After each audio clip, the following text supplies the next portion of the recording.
through, but Guy's going to give us a little bit of background for where this came from. All right, Guy. Good morning. Oh, good morning.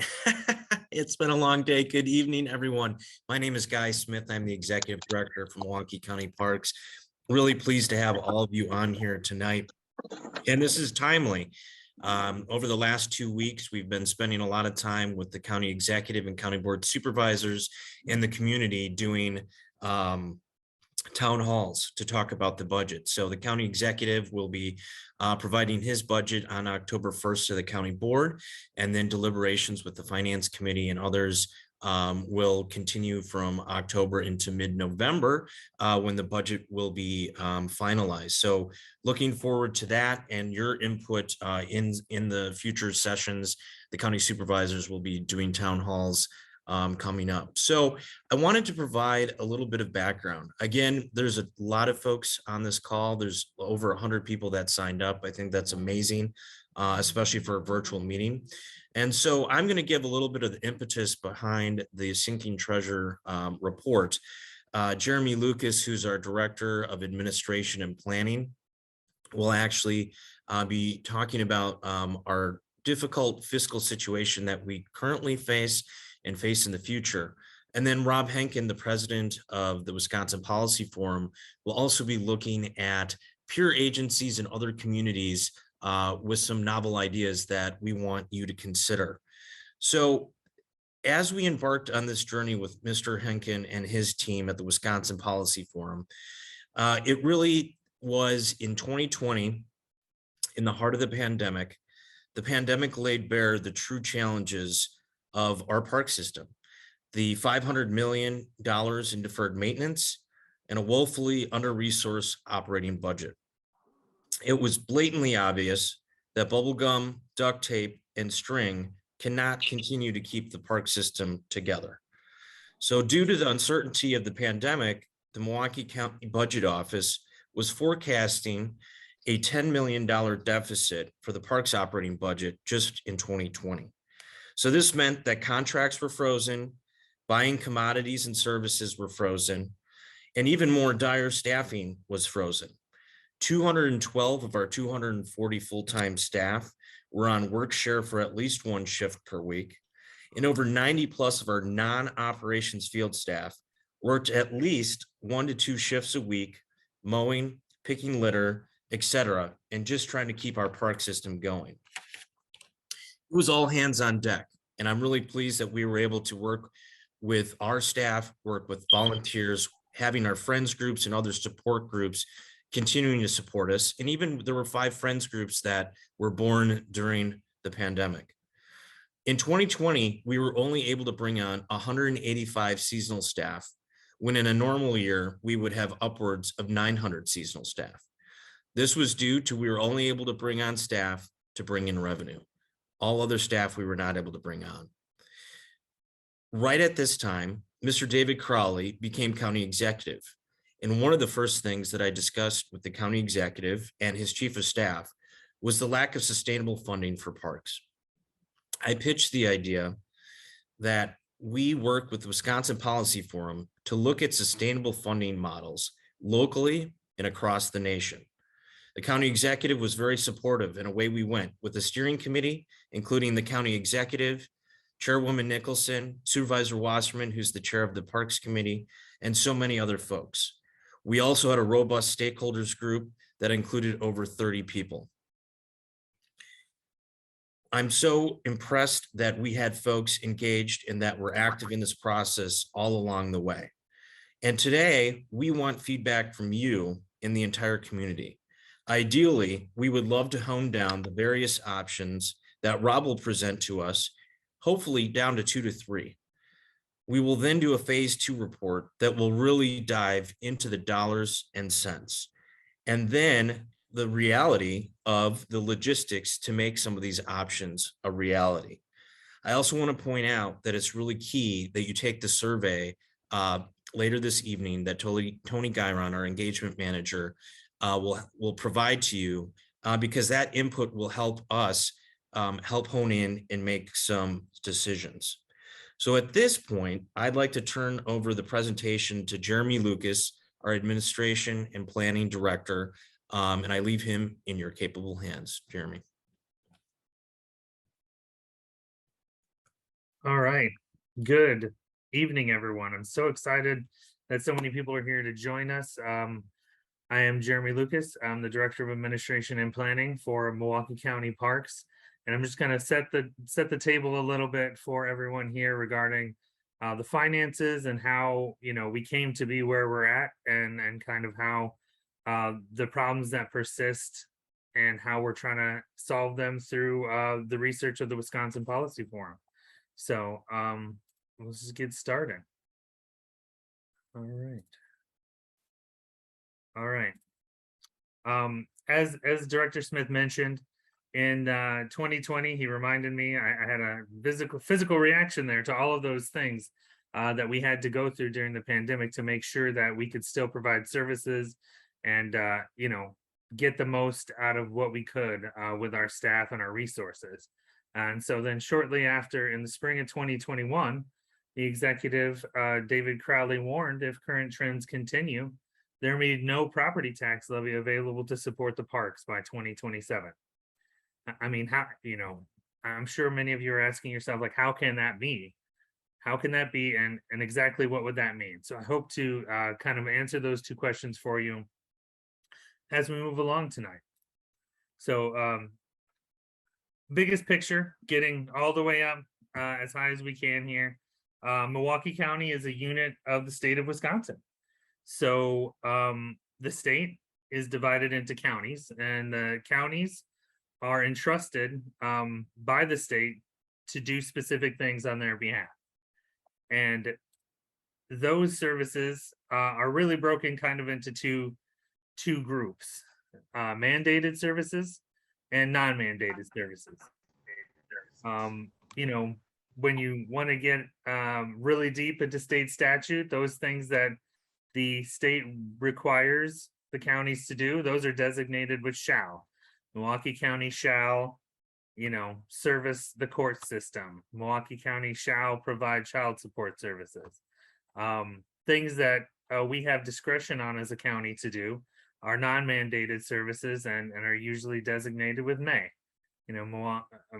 Milwaukee County or counties with a first-class city, as we're often designated, may have a transit system, may have a parks commission. And so those kind of mandated and non-mandated services set the stage for how funding gets distributed.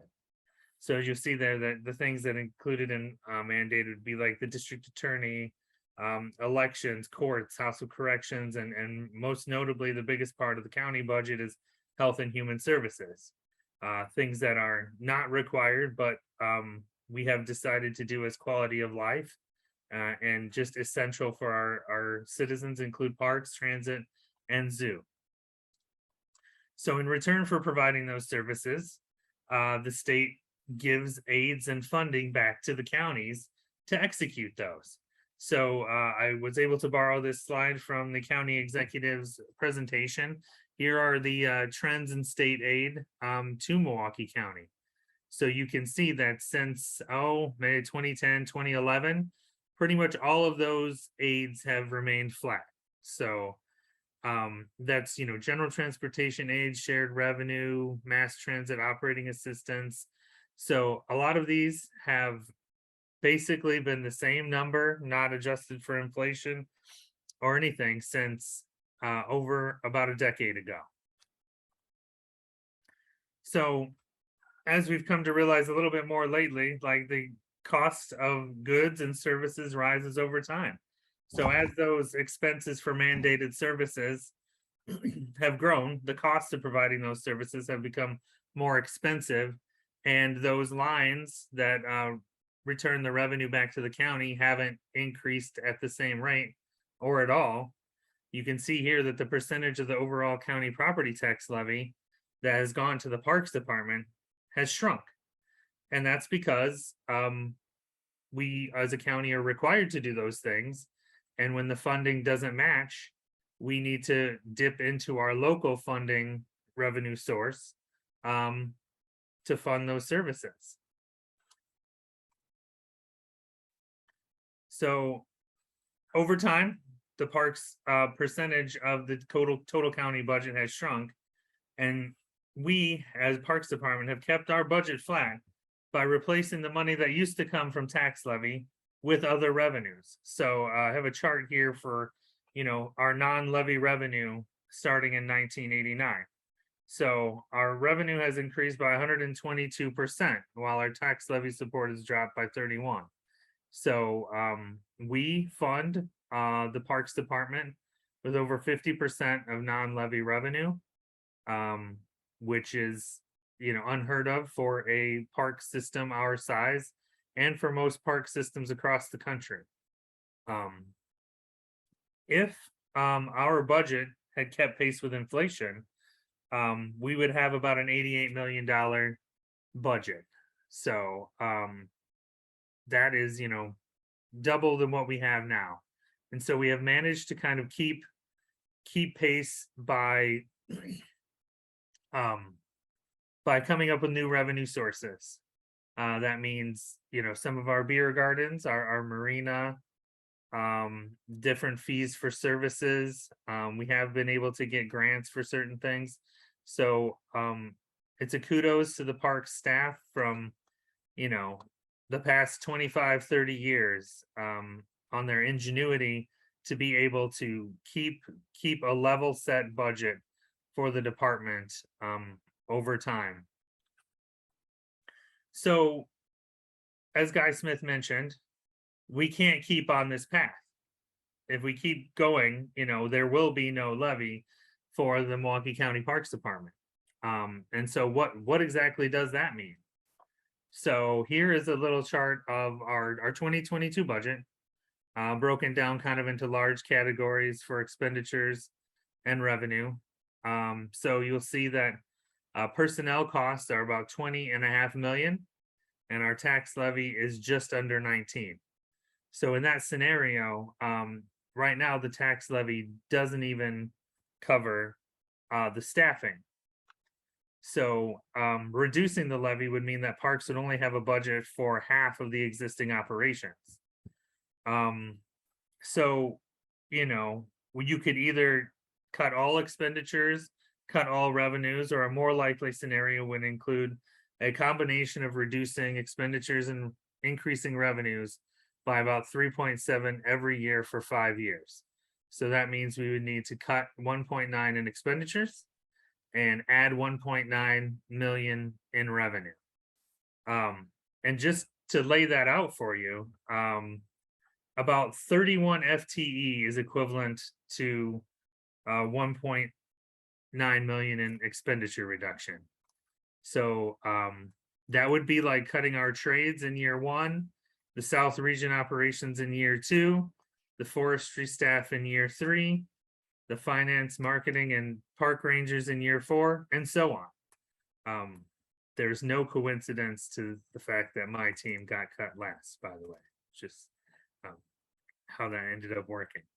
And so on the other side, 1.9 million in revenue is equivalent to adding the revenue from a Brown Deer golf course in 1 year, or adding a South Shore Terrace the next year, or the revenue from McKinley Marina the next year. So it would just be a monumental undertaking to go through and find that revenue, year after year. So this is why we're here. It's a dire scenario. We certainly can't come up with a new Brown Deer golf course or as wonderful as South Shore Terrace is now. It took a few years for South Shore Terrace to grow to what it is today. We certainly don't have the capital investment to add another marina. So those are kind of the scope and scale of what it would look like if the Parks Department tax levy were to be reduced. And all of this goes to talk about how our reliance on our own revenue really causes some equity issues. The golf, the food and beverage, marina, and public services account for revenue that now supports our non-fee or low-fee amenities.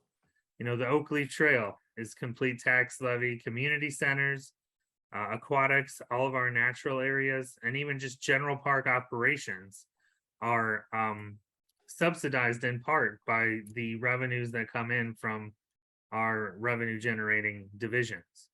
So that really means that the more we rely on our own revenue to sustain basic services, the more resources they require to remain modern. So in those examples where you're reducing FTEs, unfortunately, you would not reduce the FTEs of golf, food and beverage, and marina for fear of then more precipitously needing to cut the budget. So hopefully this is nice overview for you to understand kind of the scope and scale, where we started, kind of how the Parks Department is getting squeezed a little bit by circumstances beyond our control.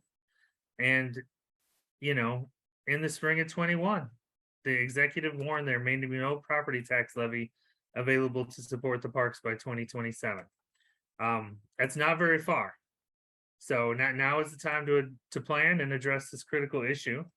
And thankfully, we have a resource like the Wisconsin Policy Forum in our state and in our backyard. And I would love to introduce the president of Wisconsin Policy Forum, Rob Henken, to give an overview of his report, The Sinking Treasure. Thank you so much, Jeremy. Thanks to all of you for tuning in on this very nice Thursday evening, end of August. Hopefully not one of our remaining very nice evenings. Let's hope we have a nice warm September as well, and we keep those golf course revenues churning as well. So again, I'm Rob Henken. I'm the president of the Wisconsin Policy Forum. We are a nonprofit, nonpartisan policy research organization. We've been around in Milwaukee since 1913, and our mission is to simply present data, analysis, facts that hopefully will lead to better and more informed public policy making among all of our local governments and school districts and state government in the state of Wisconsin. I am now going to share my screen and take you through a brief, relatively brief presentation summarizing the highlights of the Sinking Treasure report, which was released in October of 2022. I want to thank and commend Guy and Jeremy and the Parks Department for commissioning this research and for working very hard to partner with us to make sure that we were able to hopefully produce an actionable product. So this is the report cover. I'm hoping that most, if not all of you, have had a chance to at least thumb through the report or the report summary. But let me just go through some of the highlights and set us up for our discussion this evening. The first part of the report was focused on the financial picture. I'm not going to dwell on that this evening. Jeremy did an excellent job summarizing the challenges that he is experiencing on a day-to-day basis. I did, however, just want to pause and take stock of just a couple of items. This slide really, while it did not break any new ground, I think Parks insiders, many of the people who are participating this evening have been following Parks finances and staffing for many, many years. For those of you who have, for those of you who are elected officials or former elected officials, this slide is no surprise to you, but it is still pretty remarkable. We are showing the Parks Department's budgeted operating expenditures. We looked over a 30-year time frame and isolated 1989, 99, 2009, and 2019. The blue bars are the operating expenditure numbers. We adjusted the 2019 budgeted amount of about $39 million for inflation.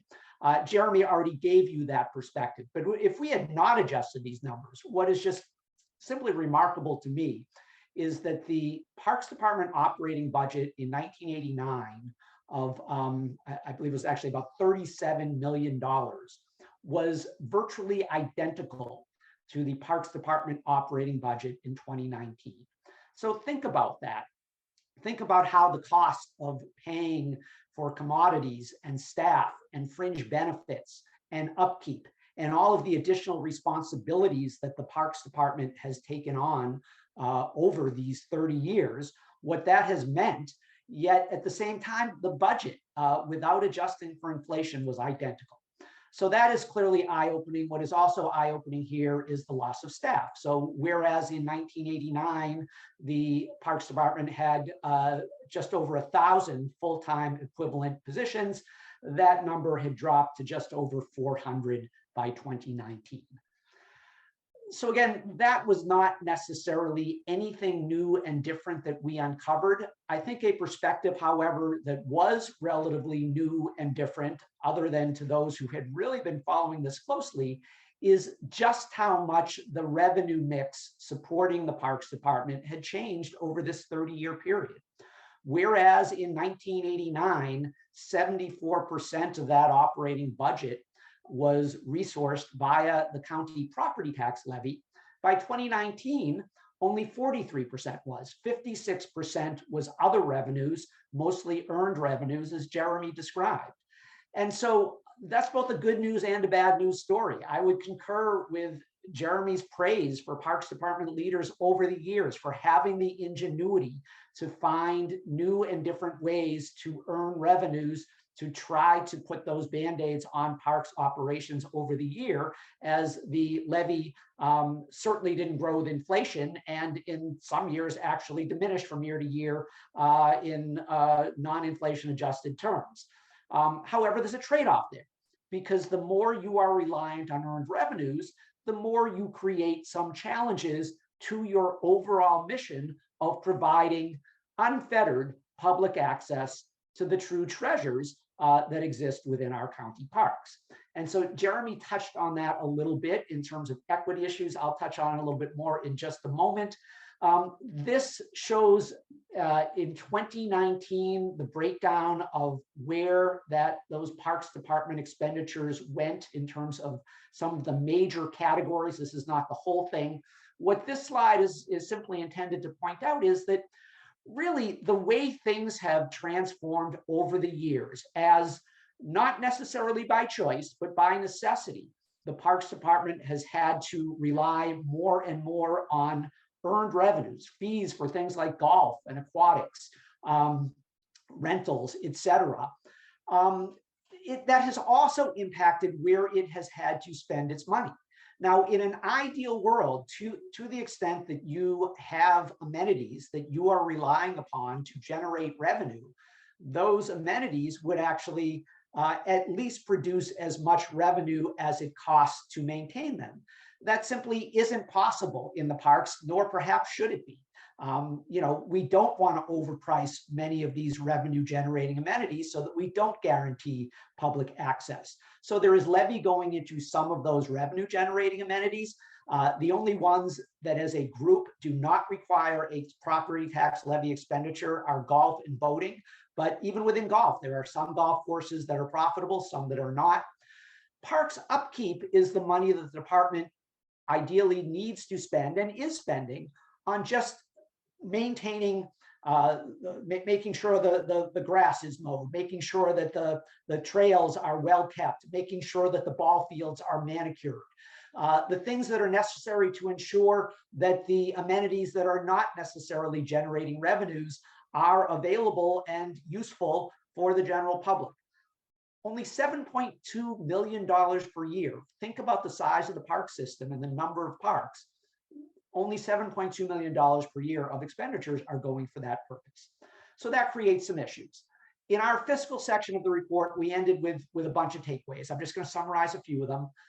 Number one, as I pointed out, the decline in funding and staff, which has received a lot of attention over the years, has been subject to studies not only by the Wisconsin Policy Forum on multiple occasions, but blue ribbon commissions, the county audit department. That's an important part of the story. It's a well-known part of the story, but it's only part of the story. That greater reliance on earned revenues and the implications that that has for continuation of services, for public access, and for sustainability is really what is on the table right now, in addition to the fact that there simply isn't enough money. As we look at things solely through a fiscal lens, therefore, future deliberations have to consider this new paradigm. What does the Parks Department consist of? Again, purely through a fiscal lens. It's major amenities that make money, major amenities that still require levy support, and those traditional parks and recreational assets that unfortunately, because of the pressure on the department to earn revenue, tend to get lost in the shuffle. And so overall, one of the key questions going forward is, how do these principles, these necessary principles of earned revenue maximization, how does that need either mesh or diverge or conflict with the mission of the Parks Department to provide robust public access?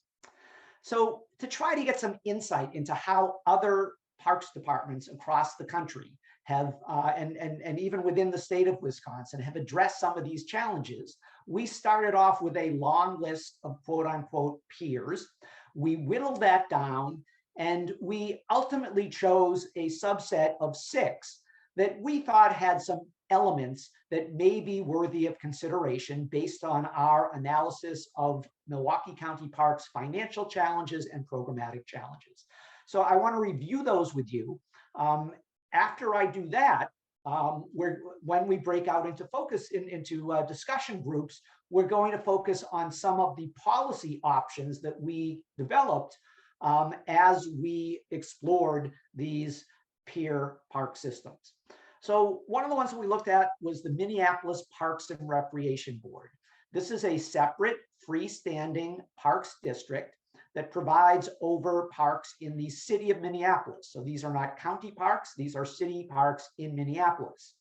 Some standout elements for us. There's an elected board of commissioners that has its own tax levy authority. There has been lots of discussion here in Milwaukee County over the years of whether, in an ideal world, the Parks Department should be removed from county government and whether they should function as a freestanding district that would have its own tax levy authority. Over the years, there has been a lot of spirited debate on that topic. We, the Wisconsin Policy Forum, looked at it and identified a robust set of pros and a robust set of cons. But one of the concerns has always been, this is not about the wherewithal and the ability and the talent of Milwaukee County to operate a parks department. It's about, if the parks were separate, would that be better for the parks in that they would not have to compete to the extent that they currently do with all of the current county functions for that limited set of county resources that is characterized by stagnant state aids and by limitations, state-imposed restrictions on property tax levy increases. So in Minneapolis, there's a separate board. The parks are separate and they are able to levy their own property taxes. However, a very key also standout element is one of the concerns about doing that on the other side has been, well, if everything is its own independent board with independent property tax levy authority, is there a threat to the taxpayer that, let's say you peel off transit as well, let's say you peel off cultural institutions for their own district, and each of these has independent taxing authority. End of the day, will taxes get to the point that they are unaffordable for county residents? Again, I'm not saying that's a legitimate concern or not, but it's a concern that has been raised. And one of the ways that Minneapolis addresses that concern in their city is that there is a separate Board of Estimate and Taxation that has oversight over overall tax levy increases for the city of Minneapolis, as well as operations like the Parks and Recreation Board that are affiliated with the city. And so they set an overall cap on property taxes that guarantees that while you do have these separate independent entities with taxing authority, the total level of property taxation is determined by this Board of Estimate and Taxation, and there is a guardrail against having that overall tax burden grow too large. Another important standout element of the Minneapolis Parks and Recreation Board is that they group those revenue generating amenities in what is called an enterprise fund. So it is still part of the Minneapolis Parks and Recreation Board, but there is a separate fund that houses the revenue generating amenities. And there is a requirement that collectively those revenue generating amenities will not require property tax levy support. that collectively they will earn enough revenue to cover their collective costs. And that is seen as a way to try to ensure that revenue generating amenities, because they do not require property tax levy, that leaves the levy solely to the park's upkeep and the other general amenities that are not generating revenue. Finally, something to point out about Minneapolis is that while there is a very robust city park system, there is a larger metropolitan council that has authority over regional parks. And so to the extent that there are regional parks amenities that are getting regional appeal and participation, think the Domes or Burner Botanical Garden. Clearly the patronage there not limited by any means to Milwaukee County residents. Those are actually grouped separately. They're seen as regional attractions and they are financed as regional attractions. Cleveland Metro Parks is another one that we looked at. Here too, talking about a city-based system, though there are some golf courses within Cleveland Metro Parks that are outside of city limits. Also an independent district, interestingly, just a 3-member independent board. So all of the factors around having a separate freestanding park district apply to this one. But other standout elements here is that there's a mix of dedicated state and voter approved property tax levy. So in this case, while there is levy authority, the state essentially sets a maximum or a minimum levy that an independent parks commission or board or district is able to implement. But then to go above that minimum amount, they have to go to the voters for approval. And so this way of doing it is able to secure, for those who are worried about out of control taxation, a guarantee that in order to go to a separate cap that is set by state law, that the voters have to approve that and have to reapprove it on a periodic basis. Another standout element, I've talked mostly about fiscal elements so far. In Cleveland, what is noteworthy is the extensive programming that is occurring in the different parks within Cleveland Metro Parks by a group of 12 affiliated nonprofits.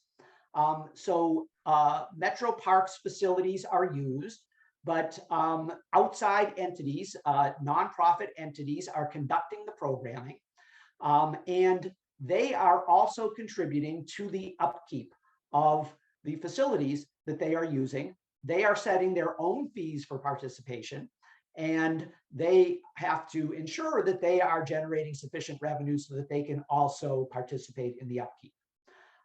Finally, as opposed to friends groups, Cleveland Metro Parks makes very heavy use of thousands of volunteers to actually conduct various programming activities and other volunteer activities throughout the parks that are managed by park staff.